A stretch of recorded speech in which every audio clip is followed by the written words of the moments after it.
네, 부성사부 모임을 시작하겠습니다.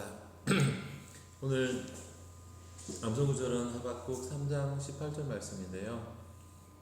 윗 목사님께서 오전 예배 때 설교를 또 다 해주셔가지고 제가 또 따로 크게 드릴 말씀은 없고, 하박국은 이제 하나님께 질문을 했다는 거에서 이렇게 하나님께 질문을 했다는 거에서 참 바람직하지 않나 이런 생각이 들어요. 이해할 수 없는 그 형편 가운데서 하나님을 향해서 질문하는 거, 내가 어떻게 해야 될 것인가, 어떻게 해야 됩니까, 이게 무슨 일입니까, 이렇게 질문하고 하나님의 답변을 기다렸다는 거에서 그 은혜가 있죠. 오늘은 그 지난 시간에 이어서 예레미야를 나머지 부분을 살펴보려고 하는데, 예레미야의 구조와 자료들이란 겁니다. 구조라는 거는 이제 여기 제가 옆에다 표에다 그려놨는데, 이런 것들은 이제 학자들이 다 이렇게 구분해놨는데, 이거를 그 이름을 뭐라고 했는지 잊어버렸어요. 도입이 있고 이달 심판이 있고 순환기, 이스라엘 구원, 예레미야 순환기, 또 열방 심판, 역사고로. 그러니까 이런 책들이 그냥 마구잡이로 쓰여진 게 아니라 이러한 그 분명한 형태를 띠고 있고 뭔가 확실한 그 구조를 가지고 있다는 것을 우리는 볼 수가 있습니다. 그래서 여러분, 원래 이런 구조에서 제일 중간에 있는 게 제일 중요하거든요. 이스라엘 구원. 그러니까 예레미야가 말하는 것이 뭐냐 하면은 그 이제 이스라엘이 구원되리라, 이런 이야기입니다. 이게 심판을 말하지만 근본적으로는 요 제일 중간에 있는 부분 있죠, 그 파일에. 그것이 이제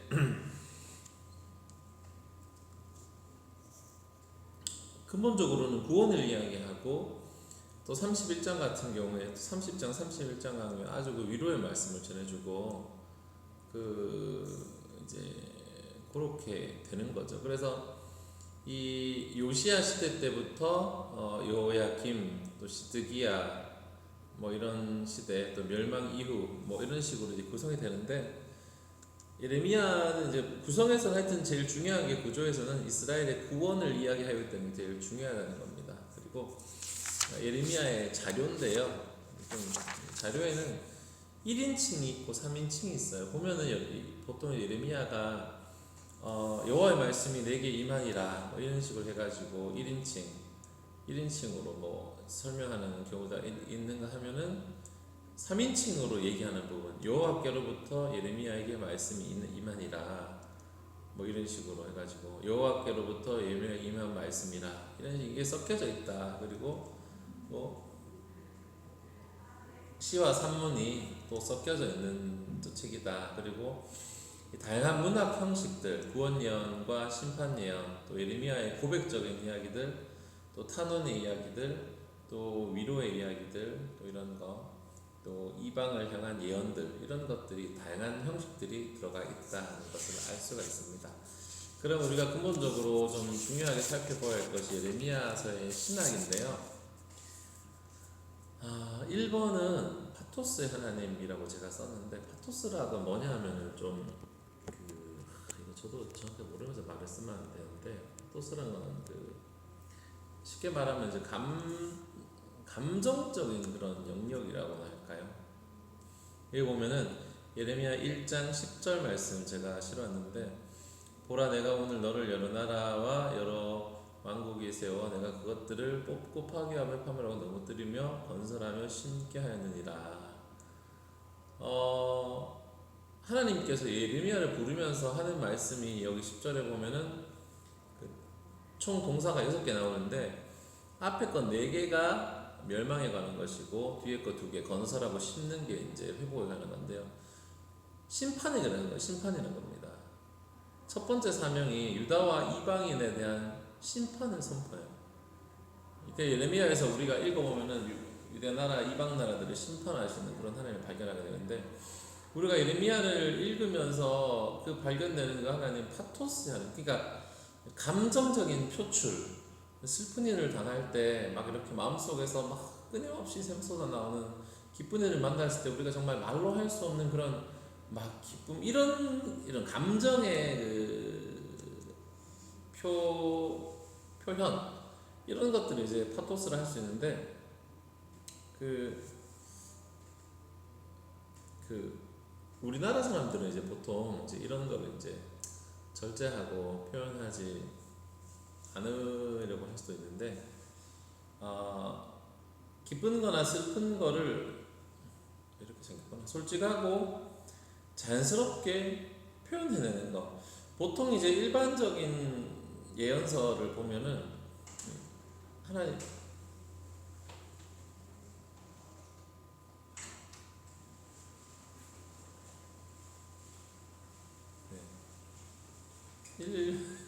일반적인 그 예언서를 보면은 하나님이 그 자신의 솔직한 감정들을 별로 드러내지 않는 경우가 많은데, 예레미야서를 우리가 개론을 보면서 보는 거는 하나님께서 자신의 슬픔이라든지 분노라든지 기쁨 같은 거를 적나라하게 표현하는, 그래서 이런 거를 이제 파토스의 하나님이다 이렇게 이름 붙여보는 겁니다. 인간의 고통에 참여하고 인간의 기쁨을 함께 나누는 이런 모습을 예레미야에서 우리가 볼 수 있다는 거죠. 이게 예레미야는 그럼 어떻게 예레미야가 이런 그 하나님을 표현해낼 수 있었을까 생각해 보면은, 예레미야가 이 하나님의 아픔을 자기 몸으로 직접 경험했기 때문에 그러지 않을까. 제가 예레미야 6장 11절 A 세 번역으로 그들을 향하신 주님의 진노가 제 속에서도 부글부글 끓고 있어서 제가 더 이상 주님의 진노를 품고 있을 수도 없습니다. 예레미야 8장 18절 실어왔죠 제가. 나의 기쁨이 사라졌다. 나의 슬픔은 나을 길이 없고 이 가슴은 멍들었다.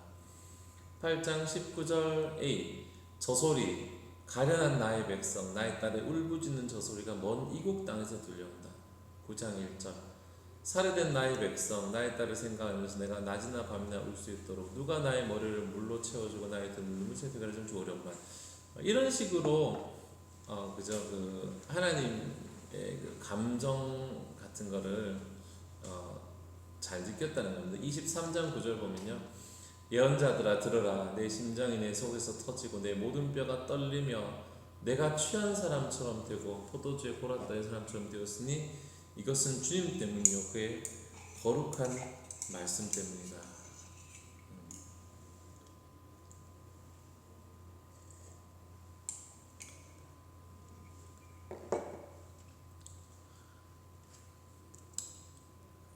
그렇죠. 이제 하나님의 마음들을 그가 이제 직접 느끼면서 살았기 때문에 그렇다는 겁니다. 2번은 에브라임 신학입니다. 예레미야는 우리가 첫 번째 시간에 말했듯이 북왕국 전통의 신학 전승을 따르기 때문에 이제 예레미야에서는 이 북왕국 전승, 에브라임 지파 쪽의 신학을 발견할 수가 있고, 그 앞부분에서 에브라임 전승의 핵심, 출애굽 전승, 계약 전승들, 예레미야는 북이스라엘에 관심이 많고 30장, 31장 보면 북이스라엘에 대한 구원 예언이 나옵니다. 30장 3절 보면은 제가 여기 들어갔죠. 여기 보면은 그렇죠. 이렇게 이스라엘과 유다의 포로를 돌아가게 할 날이, 이런 식으로 30장 4절에 여호와께서 이스라엘과 유다에게 대하신 말씀이, 31장 18절 에브라임이 스스로 탄식함을 내가 분명히 들었노니, 31장 20절 에브라임은 나의 사랑하는 아들 기뻐하는 자식이 아니냐, 이렇게 그를 불쌍히 여기려 이렇게 말해요. 예레미야는 호세아의 신학을 따라가지고 북왕국에 대해서 관심이 많고 하나님께서 나중에는 반드시 북왕국을 구원시키실 것이다라는, 남과 북을 통일시키 이런 것을 믿고 있었어요. 네, 그렇죠. 그리고 인간에 대한 회의적인 견해들을 가지고 있는데, 여기 보면은 13장 23절 보면은 여기 있어요. 에티오피아 사람 성경에는 구스사람, 에티오피아 사람이 자기 피부 색깔을 바꿀 수 있느냐, 표범이 자기의 반점을 바꿀 수 있느냐, 그렇게 할 수 있다면 죄악에 익숙해진 너희도 선을 행할 수 있을 것이다, 이렇게 말합니다. 그리고 보면 이제 새 언약이 나타나는데 예레미야 1장 10절에 보면은 아까 나왔지만은 6개 동사 중에 2개는 나쁜 거고 파멸이고 2개는 이제 회복인 건데, 이 두 가지가 이제 그 구원을 선포하는 사명입니다. 그래서 이 예레미야는 이스라엘의 구원 예언을 31장 31절부터 34절까지 제가 실어왔죠. 여기서 이제 새 언약을 이제 선포하는 겁니다. 그래서 5번의 회개에서 구속으로 사상의 변화인 거죠, 변화. 그러니까 요시야 시대에는 이 예레미야가 이 회개의 가능성을 믿고 그걸 이제 좀 하나님이 자비하심을 체험했던 그런 때인데, 요야긴 시대에 들어오면서 이 예레미야는 인간에게 회개의 가능성이 없구나, 이런 거를 깨닫게 되는 것이고, 또 세 번째 유다 함락 이후에는 예레미야가 구속은 전적으로 하나님의 사역에 달려있다, 인간의 의지와는 관계없이 하나님께서 주도하시는 새 언약에 대해서, 그렇죠? 날이 이르리니 내가 새 언약을 맺으리라. 그들은 내 언약을 깨뜨렸다. 그러나 그들의 마음속에 내 법을 두어가지고 내 백성이 될 것이다. 이런 이제 말씀 이야기합니다. 또 하나는 친바벨론 사상인데요. 정치적으로 이제 예레미야는 외교적으로 이제 친바벨론 노선을 택했고, 유다가 이러한 노선을 택해야만 살아남을 수 있고 그것이 하나님의 뜻이라고 이야기를 합니다. 당시의 정치 지도자들, 종교 지도자들은 친애국 노선이기 때문에 그래서 박해를 받았죠. 예레미야가 박해를 많이 받고, 그러나 예레미야는 사실은 예레미야만이 당시의 그 정세를, 역사적인 정세를 명확하게 파악하고 있었고 그거 흐름대로 나아갔음을 알 수가 있습니다. 우리가 지난 시간과 이번 시간까지 예레미야의 개론에 대해서 좀 살펴봤는데요. 예레미야를 처음부터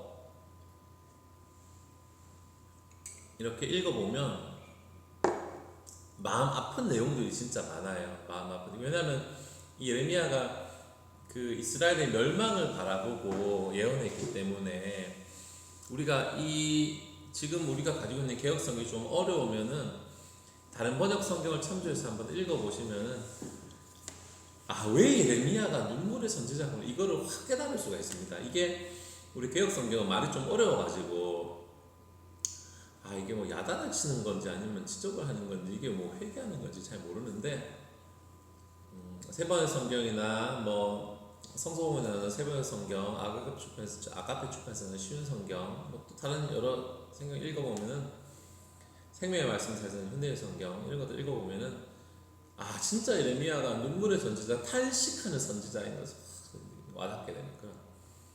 그러니까 그런 걸 읽다 보면은 예언자가 고통을 하고 절규하는 게 사실은 하나님의 모습이거든요. 그게.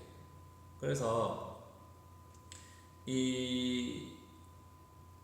전통적으로는 우리가 이제 그런 거에 대해 신경을 안 썼어. 왜냐하면 하나님의 속성으로서 우리에게 친숙한 거는 정말 지존하시고 불변하시고 무한하시고 사랑과 진리가 선하시고 이런 것을 우리가 인식해오고 알아오는데, 물론 이제 그게 맞지만 우리가 잊어버리고 있었던, 아니면 새롭게 우리가 알아야 하는 그런 하나님의 모습이 뭘까라면 좀 더 추상적인 개념이라기보다는 성경 자체에서 묘사되고 있는 이 하나님의 모습에 대해서 관심을 가져야 되는 겁니다.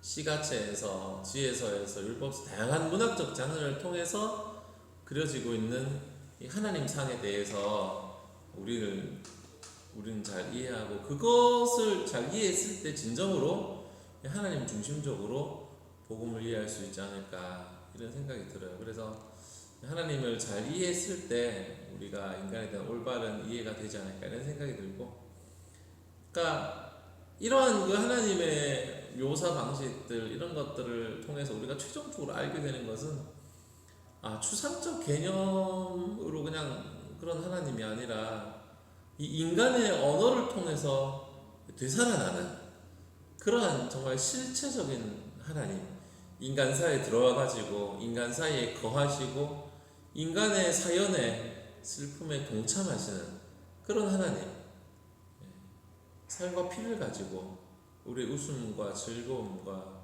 또 슬픔과 또 이런 마지막이죠, 이게 비통과 분노와 좌절 속에 계시는 우리와 같이 계신 하나님이라는 겁니다. 그래서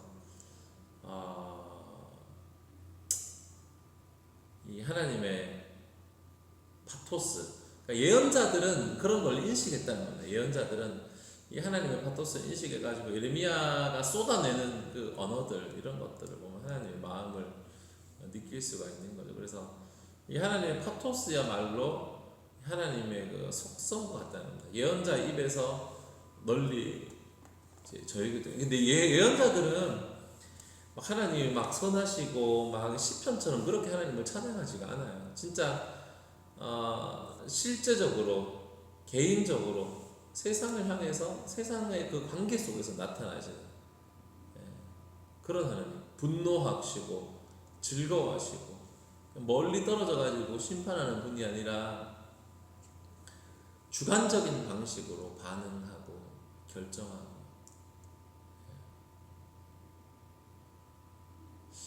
그런 게 이제 하나님의 파토스를 가지고 있다는 예언자들의 사상이 되는 겁니다. 그래서 예레미야의 고통과 뭐 고뇌들, 뭐 눈물 같은 것들은 예레미야를 통해서 일하시는 하나님의 모습을 보여주고 있는 거죠. 그래서 이 하나님의 파토스가 예언서에서 정말 잘 보여주고, 이 가장 그 잘 드러내는 감정이 고통과 애통하는 그런 거죠. 그래서 고통하시는 하나님, 이런 것 신약 성경에는 기다리시는 아버지의 비유에 대해서 진짜 슬퍼하면서 아파하면서 끊임없이 기다리는 아버지의 기다림, 이런 것이 하나님의 파토스라는 겁니다. 호세아의 고멜에 대한 사랑의 이야기, 잃어버린 아들, 잃어버린 아내를 위해서 기꺼이 나 자신을 희생하는 그러한 이제 예레미야의 모습을 볼 수가 있는 거죠.